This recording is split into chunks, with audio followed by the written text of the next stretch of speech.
大家好，又翻嚟我哋華人老闆本色，我係你哋嘅主持人 Caxton。今日好高興能夠請到 Lyco 嘅 MD Managing Director Andy 姐謝安迪先生嚟同我哋傾偈。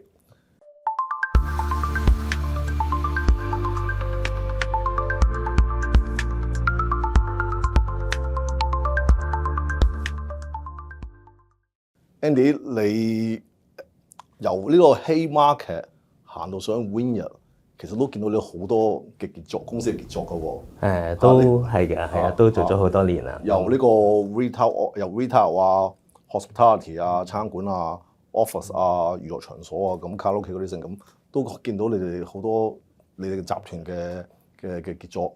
我覺得佢哋每個咧都有佢唔同嘅特色。咁其實你做呢個 Lyco 做咗幾耐咧？我都做咗都23年㗎啦。23年？係啊，23年。我好後生就出嚟，一畢業咧3年就開始做自己生意啦，咁樣。我畢業就出嚟做嘢啦。畢業做咗3年啦，3年嘢就自己就開始就自己嘅公司啦，所以就比較早啲，係啦。點解咁大嘅勇氣咧？做咗3年就去自己創業咧？呢個就關自己屋企嗰個事啦。咁就係我不嬲由細至大都係要做生意㗎啦，即係可能屋企影響啦。即係我爹哋都係啲白手興家做生意嘅人。咁即係好細個已經教我哋做生意咁，係啦。咁嗰陣時教我哋就係做生意係盡量揀啲銀碼大或者數量大咁樣就容易啲做。咁嗰陣時就咁不如就建築啦，建築銀碼大啲咁樣。咁所以嗰陣時跟住喺 high school 去揀啲科目啊，就算係大學啊，都係偏向於建築啊嗰方面啦。咁我亦都喺建築嗰度畢業啦。澳洲呢個環嘅市場啦，即係個 market 都頗大嘅，即係你 Hurstville、Burwood、Chatswood City，OK，甚至乎去到Hornsby，甚至乎去到 Regional，OK。但當初你20幾年初開嗰時，個 market 競爭係完全唔同嘅喎，係嘛？係啊，其實都其實一向都係好激烈嘅。咁但係就我諗嗰陣時比較有優勢啲啦。嗰個年代我哋講廣東話啲人多啲，係啦。OK。係啦，嗰個時候咁我自己廣東話比較好啲。咁而家係啦，嗰段時間而家嘅依10幾年嚟咧就比較多好多客人都係講國語多啲，都係多一啲好多嘅講國語嘅競爭嘅團裝修團隊一齊去 compete 啦，所以都有啲都唔容易嘅。咁但係你初23年初開嗰時，你係點樣？你係有筆資金去做呢個生意啊，定係慢慢即係要揼石仔咁去做咧？慢慢揼石仔嘅，咁好彩呢個生意就係唔需要話好大嘅資本啦，因為都係其實一個專業嚟啦。咁一開頭都係由第一間即係一個 project， 一個朋友有個生意要開咁樣。咁嗰陣時我又反正又係即係做開呢行讀呢行嘅，咁又不如就幫佢 project manage 啦，project 係啦，即係咁即係成個時間，你嘅時間同埋你嘅智慧咯。係啦，咁樣做，咁樣慢慢做起啦。咁有冇啲初嚟，即係好多人去初創業都遇上好多問題，例如資金啊、揾人啊，因為個公司品牌即係未到家，咁人哋話我做咩要幫你做嘢啊咁。咁你初有冇啲咁嘅問題咧？一定有㗎，係啊。咁都要慢慢撞、慢慢摸啦。咁嗰個就係做生意一開頭都係。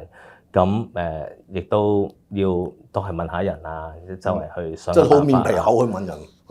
要啊！嗰陣時嗰個年代，譬如我哋要打廣告咁樣，都係真係冇咩廣告特別，真係去仲係要俾錢俾黃頁。OK。嗰陣時係。黃頁嗰啲，但係嗰陣時已經就已經好落後啦，已經係。跟住俾完錢諗住有啲成果啦，咁點不知完全冇咩幫助嘅喎，咁有好多面色咯，係啊。公司團隊有幾大？幾多人？而家都有廿幾30人。廿幾30人，係啊，都幾大咯。係啊，都有唔同嘅部門啊咁樣。咁你公司建立一個由一個 one man band 去到一個30幾人嘅團隊，當然on top做 contractor 啦，係嘛？咁你點樣去注重嗰個你嘅生意嘅模式、你嘅 vision 同埋你嘅質素咧？冇呢個其實有啲就係叫做都 create 咗一個咁多年嚟咧，咁我自己就好着重一定係要客人滿意嘅。其實客人滿意係好廣泛嘅，係啦呢樣嘢。總之就客人滿意啦，係啊。咁有時客人有好多唔同嘅要求啊，咁盡量有合理又好，唔合理又好，咁都盡量希望能夠合理嘅，咁啊梗係要全力幫佢諗辦法啦。唔合理嘅都可能要盡量幫佢解決或者解釋翻俾佢聽，有啲咩可以做好啲啊。即係盡量喺客人嗰方面去諗啦，咁樣去。你個領導哲學係咩咧？即係因為好嗱，都唔介意咁問你啦。因為好多人，譬如咁，我喺大公司喺個大construction company 或者大律師樓咗好多年，咁你學咗好多文化係嘛？或者見到好多客人，但係你初做咗3年嘢你就去開啦。咁你係你即係你公司你嘅文化嗰個，即係你係好似係 miss 咗嗰個 opportunity 去其他大公司去收，即係去執佢哋嘅，即係吸收佢哋文化，然後融入自己嘅思想度。呢個係一個弱點嚟嘅。如果太早出嚟做生意，你變咗少咗個機會去啲大公司去學咯。咁所以亦都變相我哋都係由一個好少嘅公司去慢慢去摸出嚟嘅咯。咁但係當然啦，你冇一個咁嘅規模啊，或者一開頭有會比較即係有嗰個正規大公司嗰個經驗咧。set up 上可能會冇咁容易嘅，係冇咁完美嘅。咁但係都要慢慢去學習啊、摸索啊咁樣咯。咁但係咁講啦，一個細嘅公司一開頭亦都用一個企業嘅模式咧，個管理都唔係好啊，係啊。因為其實你都冇咁嘅資源，冇咁嘅人。嗰陣時，譬如我一開頭做得1個人、2個人，點樣學點樣管得到係啦，即係分部門啊或者分工啊都好難嘅，乜嘢都要一腳踢去做好晒嘅。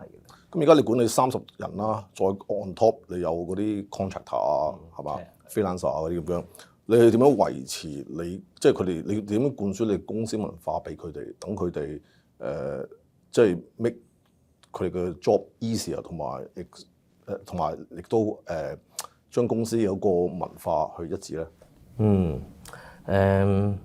呢個其實都係慢慢 build up 出嚟嘅，係啊。但係 build up 得嚟就有一點，我就覺得係重點就係尤其是我哋呢一行咧係其實主要係靠人力資源嘅，即係我哋公司嘅 asset 就係啲人才或者有啲經驗啊咁樣。咁其實經驗同埋知識好多都係累積出嚟嘅。咁如果能夠我哋去點樣去能夠retain 到呢樣嘢咧，就係我哋嘅公司盡量嗰個員工嗰個轉流好少喎。好多同我哋做嘢都10幾20年，都係啊，個個都好多即係員工都好少會即係唔會成日轉啦。我哋都唔會話因為啲就係平啲揾個呢個平啲咁樣又轉個平啲嘅，咁就冇呢啲嘢咯。通常我哋都 build up 自己個團隊比較 strong 啲啦，係啊。咁多啲，佢哋每個人都比較多責任啊，同埋自由度好高咯。我哋自由度好高，係啊，即係好信任嘅我就。OK， 即係你覺得挽留一啲有用嘅人才，係俾多啲自由度佢哋，俾多啲機會佢哋去發揮。咁當然責任啦，就係啦，即係俾啲責任，同埋最緊要就係要信任啦。信任好緊要，即係有句説話就係疑人勿用啊，用人不疑係啦，咁樣知你用得嘅，你揾得去幫你手嘅，咁就唔好即係又得閒又 check 下佢，又得閒又抽成佢，係 micromanage 呢個就係一個我覺得管理上最做一個老闆應該要去 improve 嘅，係啦，放手俾佢哋。當然亦都講緊係都要管理嘅啦，係啊，咁但係管理得嚟要有個平衡啦。你講管理啦，咁譬如 KPI 咁，喺你心目中 KPI 你係攞咩行先咧？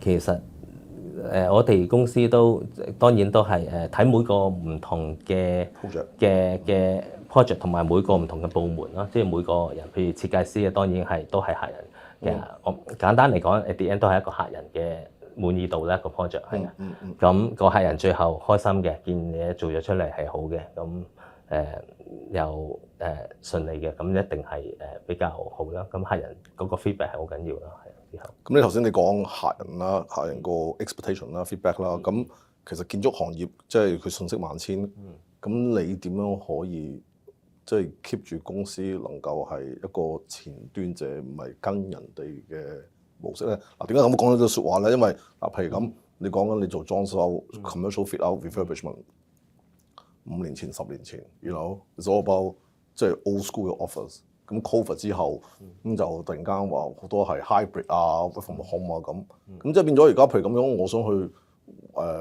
揾你裝修，其實你唔可以再去做10年前嗰個模式咯，係咪啊？因為你要 accommodate 到你好似 hybrid 嘅模式啊，又或者而家即係好多嘢都係即係有啲 wow 嘅 factor 咁樣，咁你點樣去即係令到你公司嘅服務能夠係保持領先咧？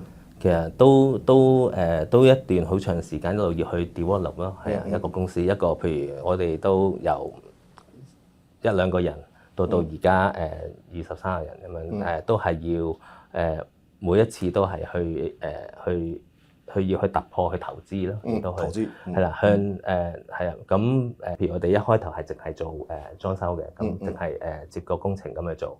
咁跟住之後就發現係我哋有時接工程，但係自己冇一個廠房，冇一個木工廠咁樣去支持咧，好似每次都要靠其他木工廠，好似價錢上啊或者未必咁 competitive 啊。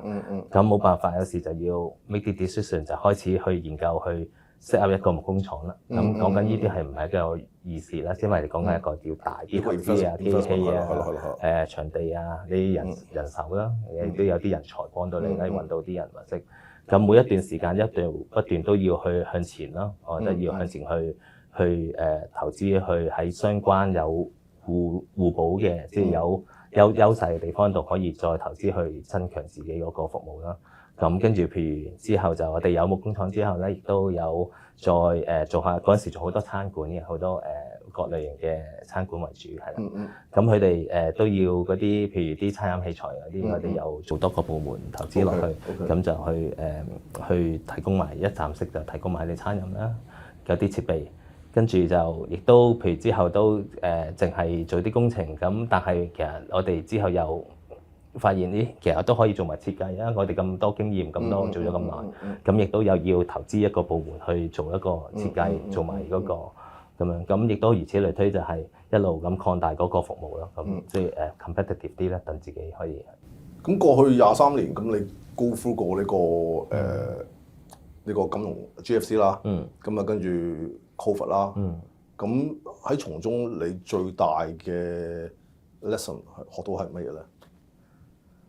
最大嘅 lesson 啊，都即係好多 lesson 啊，好多 lesson。但係當然啦，最大嘅都其實都冇話一個最大，但係我覺得整體要做生意一定要不斷向前嘅，一定要向前諗嘅，即係你亦都要向前去你要不斷咁進步咯，係啊。你其實你不進則退，你冇可能有時做個生意整咗檔嘢喺度坐喺度。其實你見出邊好多生意，我哋都幫好多唔同嘅商戶裝修啊，做咗佢哋幫佢哋轉一個商店或者一個餐館又好，一個 business 又好，你見佢一路擺住喺度喺度做，佢哋嘅生意可能會有個 curve 啦，即係山谷，跟住慢慢佢就會落㗎啦，落㗎啦。咁有時如果你淨係諗住做一檔生意，就係企喺度，就係靠嗰個生意咧，你係唔會成功，你係會好快就跟住個 cycle 落翻。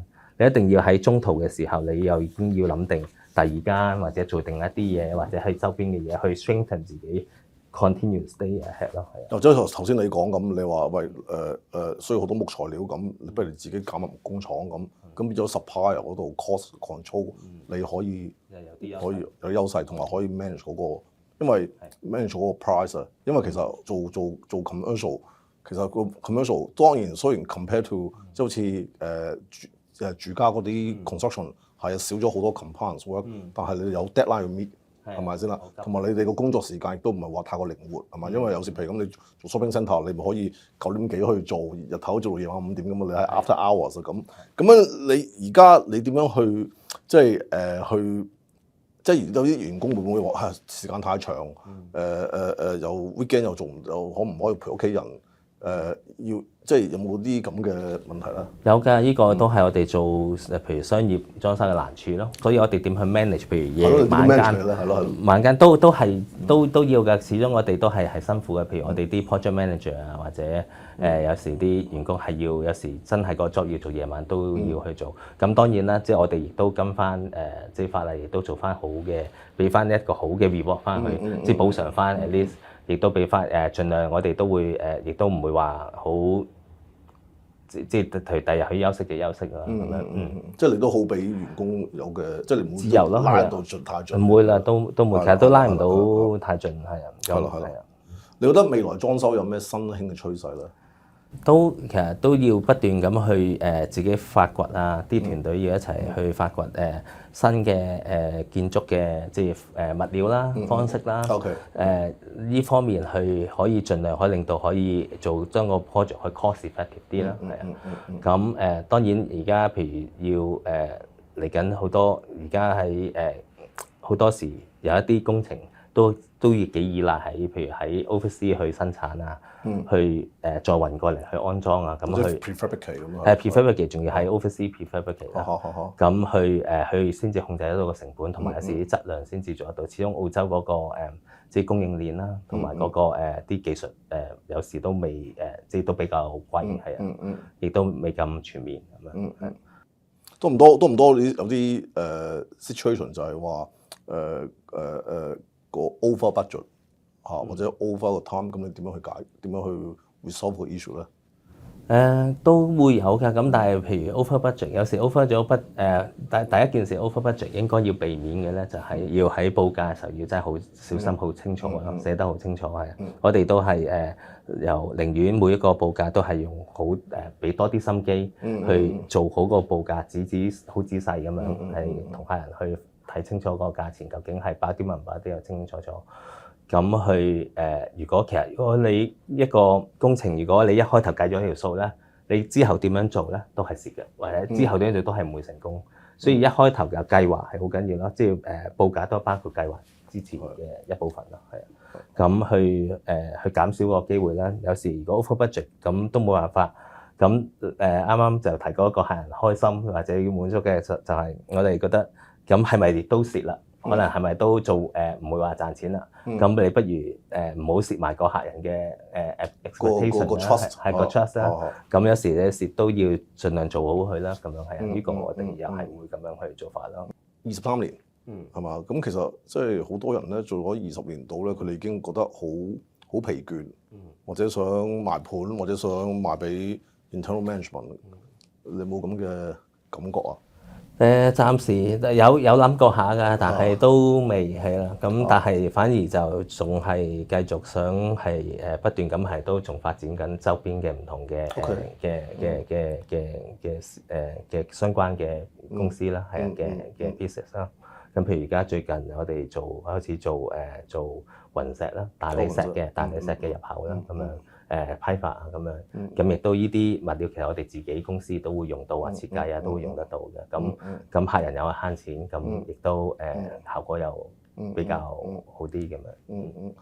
嗱，你而家見到即係好多做生意嘅，尤其是做retail 啊 hospitality， 可能做咗2年就因為資金唔夠啊，又或者個經濟唔好啊，大勢影響啊，咁跟住佢哋即係關閉倒閉啦，係嘛？有時見到如果嗰個 job 係你做，有冇覺得可惜咧？都會㗎，係啊。但係我又做咗咁多年，其實我哋嘅工作咧，其實某程度上係真係幫人哋做生意。係啊，幫人哋 set up 係啊。好多時係因為有好多生意都係基於呢個叫做就係個硬件啦，成個裝修啊、地點啊去做。咁嗰個嘢 set up 得好同唔好，其實可以影響個生意好大，係啊。我哋都其實變相，我哋都做咗咁多年咧，亦都唔多唔少有少少變咗好似advise 人哋有啲地方個地區好唔好啊？係啦，我哋幫人哋睇㗎啦。賣到咁貴，係咪嗰個地區唔係？係啦，有時我哋已經喺呢個時候就會幫客人就去分析啦，因為我哋將咗咁多年睇住好多，但係咧我又咁樣講喎，有時咧我哋咧。就算自己點睇都好啦，有啲客人有啲地方咧，佢哋嘅佢哋當然佢哋決定咗，佢哋一定會全支持去做啦，即係做好我哋嘅本分。咁但係有時咧，我咁講，我哋真係估唔到，有時有啲做諗住好好嘅地方，諗住好好嘅 business，又做得麻麻地。但係有時咧又冇睇到嘅係啦，或者可能唔知佢做乜，咦又做得好好嘅喎。咁呢個即係都真係做生意嘅嘢真係好難講咯。但係當然有啲某程度上一定有個框架，你唔可以即係唔合理啦。簡單嚟講，工作即係有時係可能要 weekend 啊，有時可能半夜三更個西嗰啲事你要去。即係我諗你要去，即係一咁樣做定係一唔好咁做啊？咁係嘛？咁屋企人有冇即係有啲怨言，即係話你成日都唔喺度咧咁樣？哦，咁樣都冇嘅，我都其實都即係做咗生意，亦都其中學識一樣嘢就係要其實你要好好咁去平衡啦，同即係 business 係啊 business 唔係雖然係做咗老闆都好咧，唔可能。覺得呢樣嘢就係揾錢或者做個生意就係你一切係，你其實有個自己個身，即係人生仲有你嘅屋企人啦、朋友啦，仲有好多嘅家庭啦，即係呢啲係要去平衡去發展先至行得長。會唔會再即係如果你聽日見到個23年前嘅 Andy 做得2-3年嘅話去差唔多用啫嘛，我去 sell 個 business， 你會唔會？你會俾啲咩意見佢咧？我會㗎，會㗎。你會嘅，即係要支持嘅。即係你自己。即係有啲做咗2-3年就話我去做生意啦，因為而家有好多人做會㗎，會㗎，會㗎。我都覺得係一件好事嚟嘅，因為其實做生意你越早做咧，其實簡單嚟講，你做生意90%你都 fail 㗎啦，一開頭。呢個係呢個係數據係呢個事實嚟嘅。2/3 fail 第一年。係啊，咁第2年、第3年，第3年先至開出人工。係啦，其實剩翻你成功嘅只可以可能得個5個、10個、20%咁，但係呢個過程裡面係佢哋都係一個學習嘅階段，冇幾多個生意係一開頭就一路成功，而仲要last continue 成功。但係做生意之前都一定要睇清楚自己嗰個能力啊、風險啊，唔係個個都可以做。係啊，真係唔係，亦都唔係個個適合。又係發現有時做生意就係一樣嘢，就係同一出嚟做嘢打工做嘢最大分別就係係冇絕對冇驚啲，就係風險好大嘅風險。可能即係可唔可以承受風險？再問你最後一個問題啦，覺得作為一個華人企業老闆，你合唔合格咧？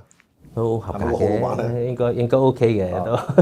so far 因為都唔會有23年嘅歷史啦。都係啊，不過都要慢慢去標啦。咁多年係啊，咁so far都而家都一路有新嘅 project 啊嘅，就算係即係講緊係新嘅生意一路仲喺度develop緊啦，做緊啦。咁都咁呢個基礎對於有嘅經驗啦，之前咁亦都之後嘅成功率都比較平均都高啲嘅。節目差唔多啦，咁 Andy 好多謝你分享咁多寶貴嘅資料同經驗俾我哋聽。咁相信好多好多人聽完你嘅故事，即係做咗幾年，然後由低做起白手興家，咁我覺得係一個係非常好嘅借鏡啊！咁希望以後多啲見到你嗰啲傑作嚇，公司傑作我都希望可以幫到多啲人，適合幫佢哋做老闆啊。OK，多謝。OK。